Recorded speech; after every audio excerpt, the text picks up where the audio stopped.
Okay, as I had said, I'm going to put up a few little mini lectures that are going to try to sort of help reinforce what you need to understand for your discussion board post.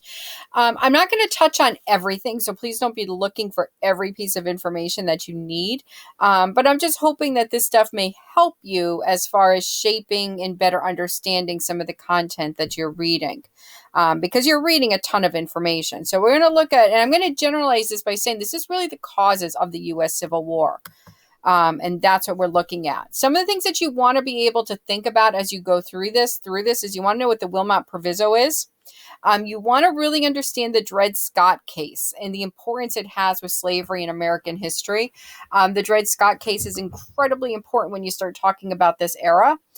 Henry Clay, again, one of those really important people when we look at this era and we look at the reason we were able to avoid war as long as we were. Henry Clay is a significant person in all of that. We have to look at the Fugitive Slave Clause and what the Fugitive Slave Clause actually does for American history. And you need to understand what the Kansas-Nebraska Act. And so those are some of the key things. Are there other things that you need to know? Yes. This is just what I'm choosing to highlight here. All right, so the Wilmot Proviso, 1846 to 1848. This ties in with the war with Mexico. If you remember, we fought the Mexican War, and what happens when we win the Mexican War, it allows the U.S. to expand even further west. With the new territories came repeated question of whether or not slavery should be allowed to spread. So if you see in the map, okay, so we won all of this territory, and we're going to gain access to pretty much all of California as a result of the Mexican-American War. Now, the big issue is, were these going to be slave states or were these going to be free states? Because when you're looking at Congress during this time period, the big issue is, will Congress maintain a balance between free and slave states? If the balance in Congress goes to free states, then slavery is doomed. If the balance in Congress goes to slave states, then slavery is going to continue to exist. So pretty much everybody came to an agreement that they had to keep a balance. That balance that was put into place with the Compromise of 1820, which is when Missouri came into the Union and Maine came into the Union.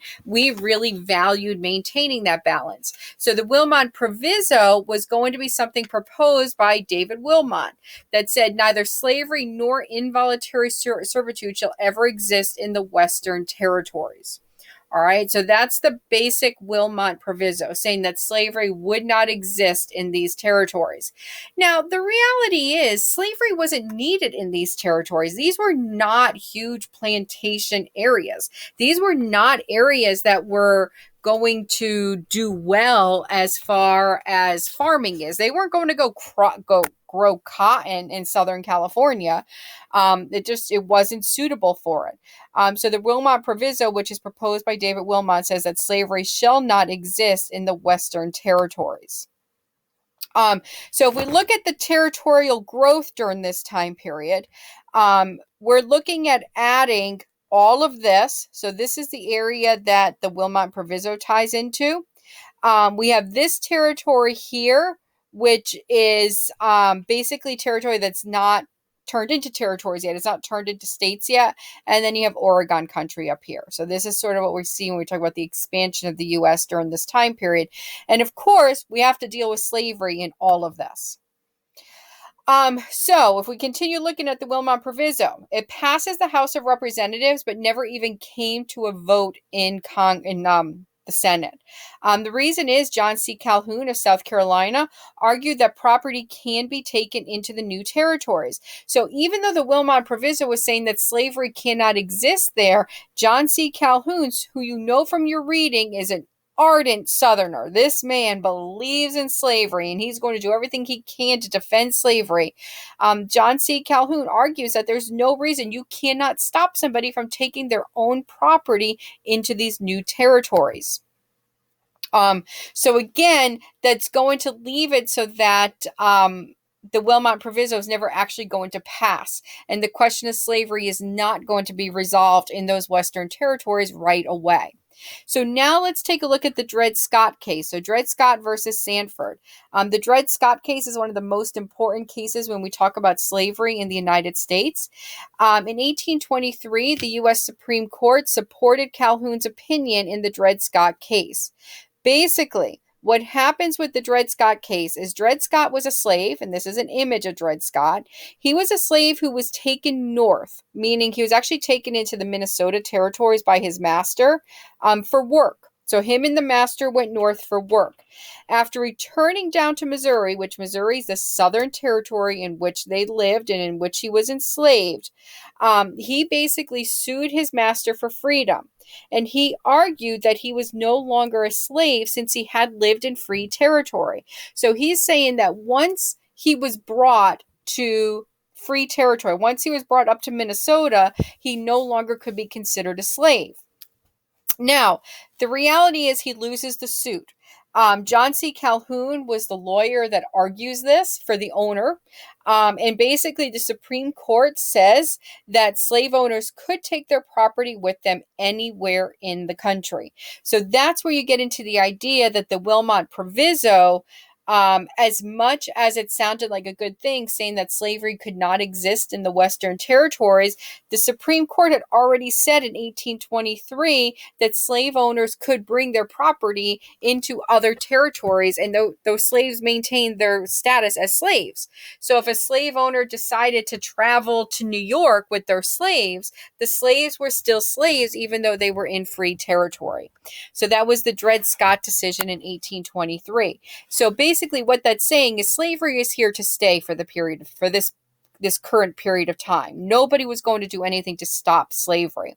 It also tells you that the anti-slavery movement was not a nationwide movement.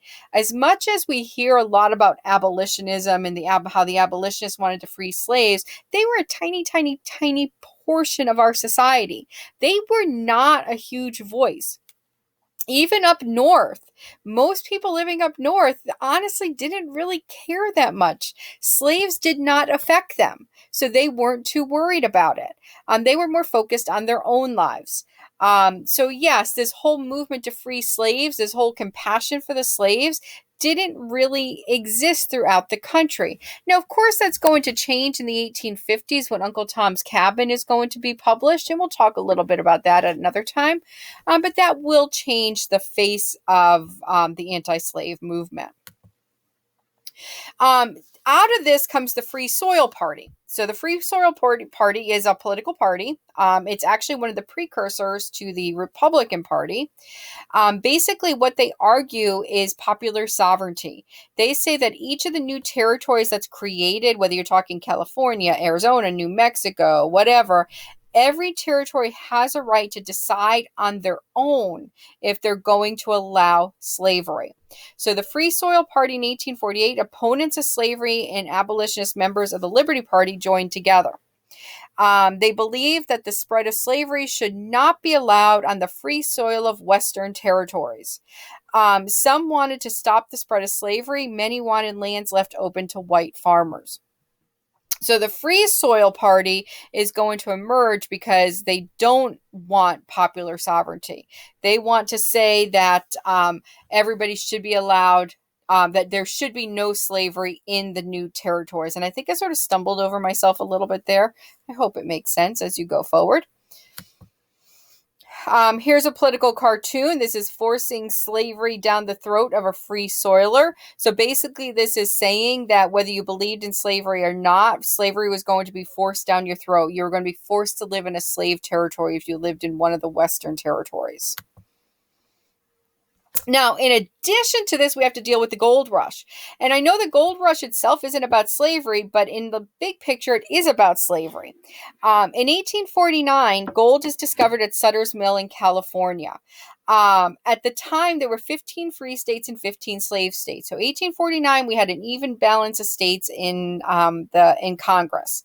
Now, when gold is discovered in California in 1849, hence the San Francisco 49ers, because that's where the gold was discovered, now all of a sudden people rush to California.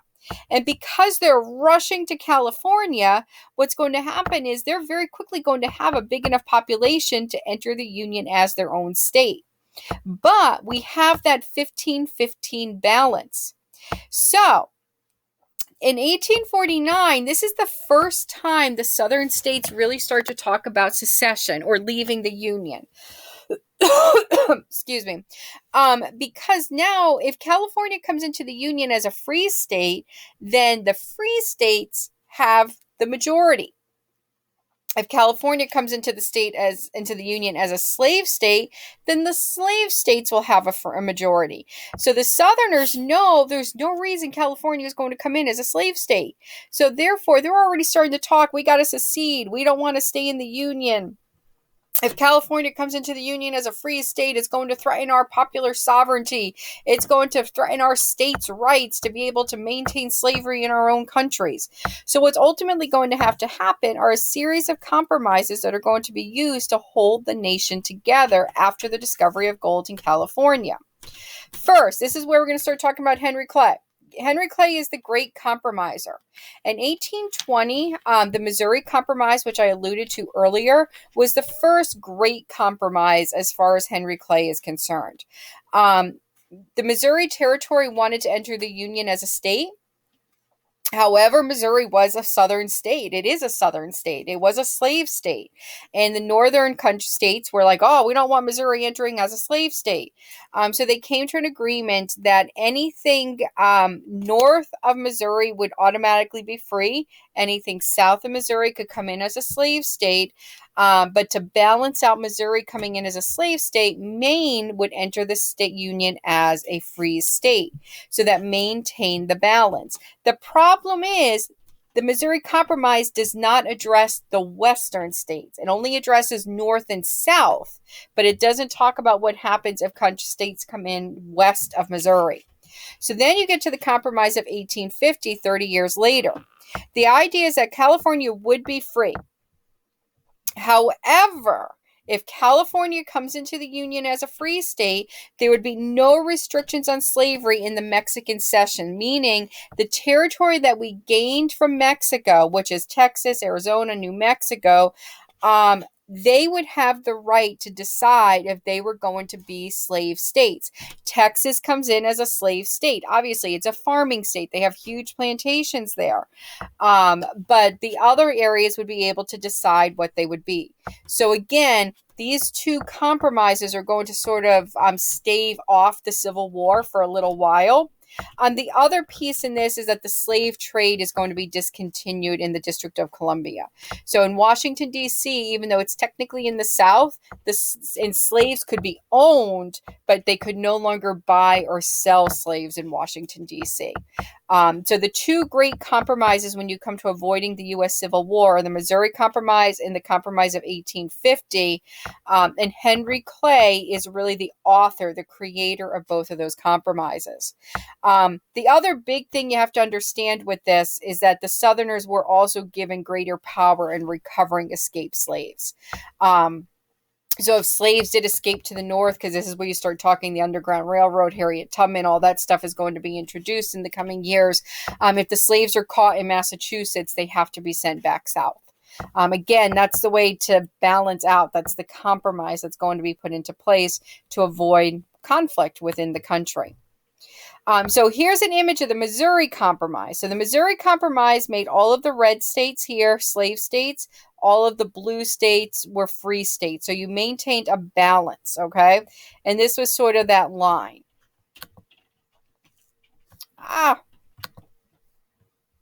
What happened? I lost.